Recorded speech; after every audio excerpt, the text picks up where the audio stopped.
Assalamualaikum warahmatullahi wabarakatuh.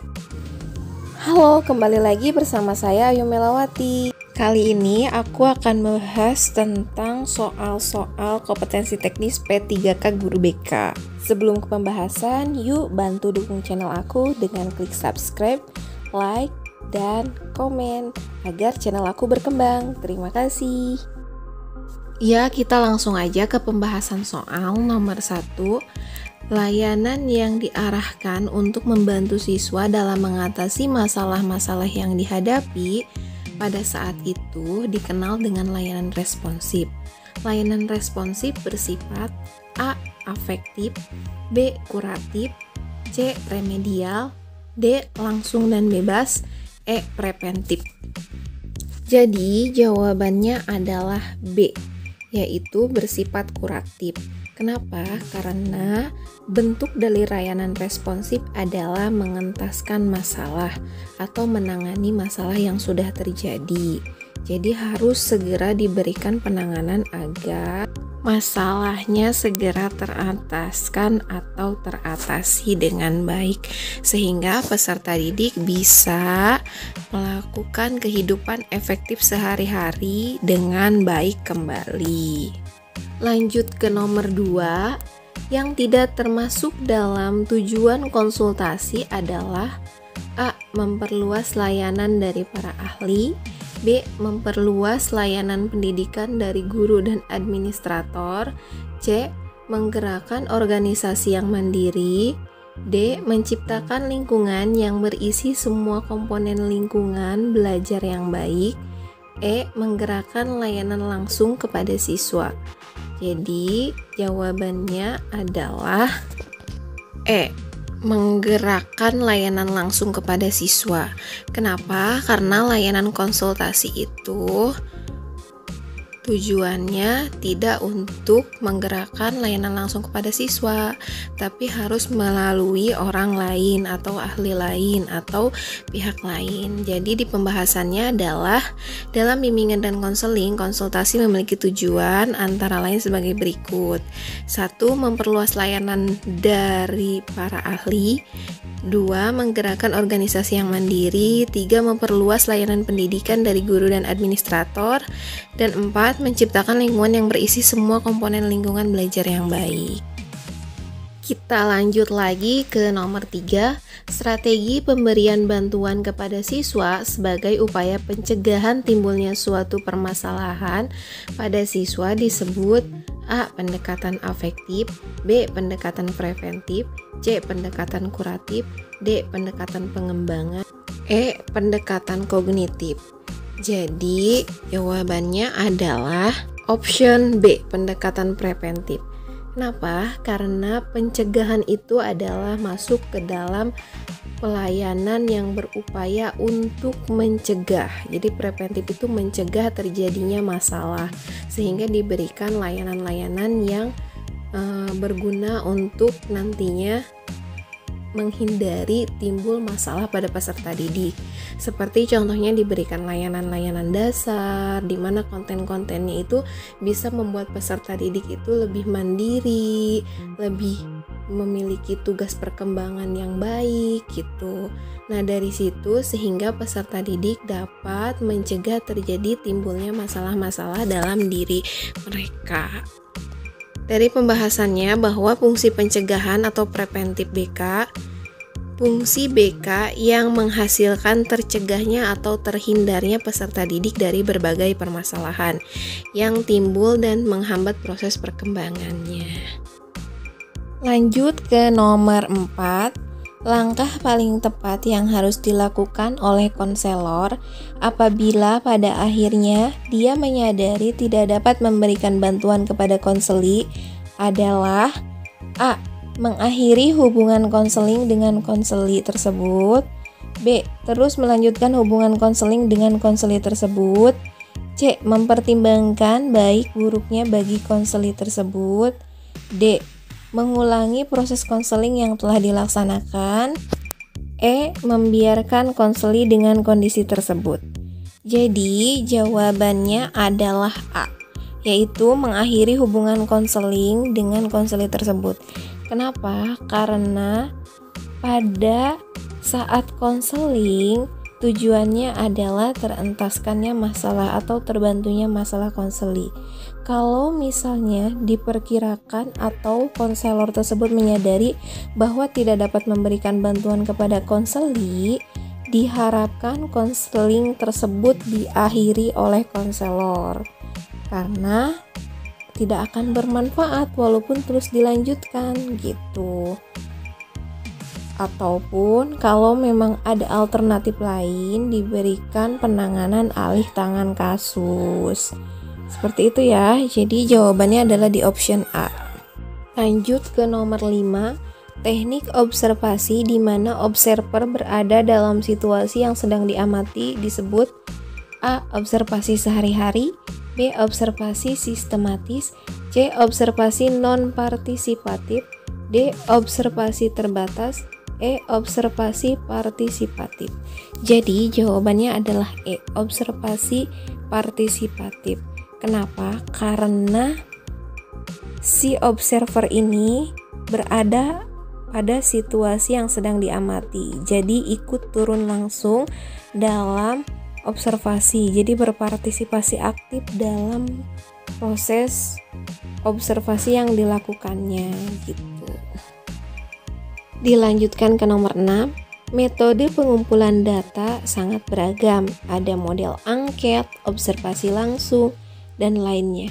Adapun ciri khas angket terletak pada A. Pengumpulan data melalui daftar pertanyaan tertulis yang disusun dan disebar. B. Pengumpulan data melalui tanya jawab. C. Daftar kemungkinan masalah. D. Pilihan tentang teman yang disukai. E. Penelitian langsung. Jadi jawabannya adalah A. Pembahasannya, metode pengumpulan data menggunakan angket memiliki ciri khas yaitu pengumpulan data melalui daftar pertanyaan tertulis yang disusun dan disebar ya. Jadi kalau yang B ini pengumpulan data melalui tanya jawab itu wawancara, yang C itu daftar cek masalah. Kalau yang D itu pilihan tentang teman yang disukai itu biasanya adanya di sosiometri. Kalau yang E penelitian langsung itu biasanya observasi. Jadi jelas ya, jawabannya adalah A. Nomor 7. Banyak cara dalam metode pengumpulan data. Salah satu di antaranya dengan metode wawancara. Namun, metode wawancara juga bukan tanpa celah. Kelemahan dari pelaksanaan wawancara yaitu A. Tak dapat dilakukan terhadap setiap tingkatan umur. B. Bisa dilakukan kapan saja selama kedua belah pihak siap. C. Sangat tergantung kepada kesediaan kedua belah pihak. D. Banyak hal-hal yang tidak bisa ditanyakan. E. Banyak kejadian yang tidak dapat diramalkan sebelumnya. Jadi jawabannya adalah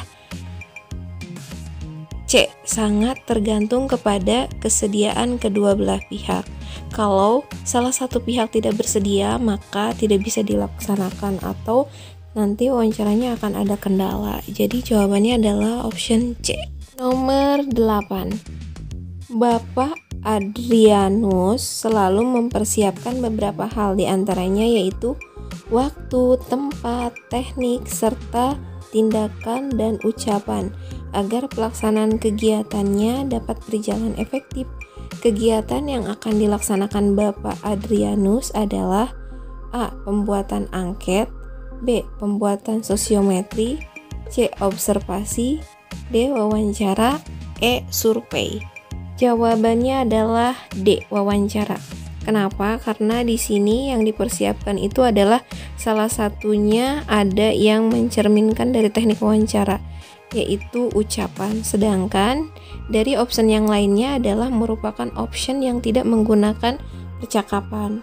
Karena pembuatan angket itu di selembaran yang disebarkan. Kalau pembuatan sosiometri juga sama, pilihan gitu kan yang disebar melalui kertas. Kemudian observasi juga kan pengamatan langsung. Dan yang terakhir survei juga langsung ke tempat atau ke lokasi gitu. Jadi jawabannya adalah D. Wawancara. Lanjut ke nomor 9 yang tidak termasuk dalam program layanan bimbingan karir, yaitu A. Merencanakan karir di masa depan, B. Mengatasi kegagalan, C. Meningkatkan keterampilan belajar, D. Kesiapan memasuki dunia kerja, E. Mengenali jenis-jenis pekerjaan.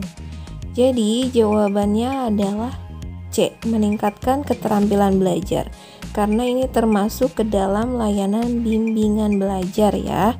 Sedangkan untuk pembahasannya, berikut merupakan program layanan bimbingan karir. 1. Merencanakan karir di masa depan, 2. Mengatasi kegagalan, 3. Kesiapan memasuki dunia kerja, dan 4. Mengenali jenis-jenis pekerjaan. Nomor 10. Ruang bimbingan dan konseling dapat digolongkan sebagai perlengkapan administrasi bimbingan atau aspek fasilitas. A. Pelayanan, B. Administrasi, C. Fisik, D. Personil, E. Pendukung. Jadi jawabannya adalah C. Fisik, yaitu termasuk ke dalam fasilitas fisik ruangan bimbingan dan konseling itu sebagai penunjang terlaksananya layanan bimbingan dan konseling, juga sebagai perlengkapan administrasi BK. Lanjut ke nomor 11. Perencanaan dan perancangan program bimbingan dan konseling sebaiknya berdasarkan pada A. Instruksi Depdikbud, B. Instruksi kepala sekolah, C. Kebutuhan guru bimbingan dan konseling, D. Situasi dan kondisi setempat, E. Kebutuhan peserta didik. Jadi jawabannya adalah E. Kebutuhan peserta didik.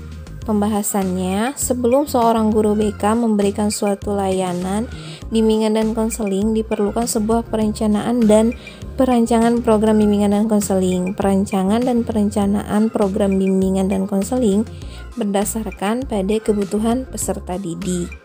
Kenapa? Karena sebelum melakukan pembuatan atau rencana pembuatan program BK, guru BK perlu melakukan need assessment. Artinya di sini need assessment tersebut untuk melihat apa sih kebutuhan peserta didik di tahun pelajaran ini. Nanti setelah melakukan need assessment atau mengetahui kebutuhan peserta didik, kita membuat program sehingga program yang kita buat itu tidak sia-sia karena sesuai dengan kebutuhan peserta didik. Jadi programnya nanti akan bermanfaat untuk peserta didik serta untuk seluruh stakeholder yang ada di sekolah gitu. Nomor 12. Di antara topik berikut yang tidak cocok dibicarakan pada layanan bimbingan kelompok bidang pribadi, yaitu A. Meningkatkan kepercayaan diri, B. Mengenali emosi, C. Berpikir positif, D. Merencanakan karir di masa depan, E. Pentingnya pola hidup sehat. Jadi jawabannya adalah D. Merencanakan karir di masa depan. Karena untuk yang D ini adanya pada bidang karir. Kalau yang lainnya ini termasuk ke dalam bidang pribadi karena berhubungan dengan pengembangan diri pribadi seseorang. Nomor 13 yang termasuk ke dalam kelompok instrumen non-tes yaitu A. Angket, B. Tes kecerdasan, C. Tes kepribadian, D. Tes bakat, E. Tes minat. Jadi jawabannya adalah A. Angket. Karena angket ini termasuk non-tes serta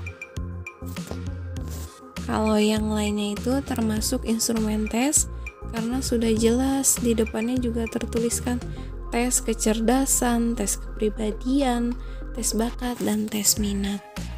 Lanjut ke nomor 14. Tes IQ termasuk ke dalam tes A. Tes hasil belajar, B. Tes kemampuan dasar, C. Skala pengungkapan sikap dan kebiasaan belajar, D. Tes kesehatan, E. Tes minat dan bakat.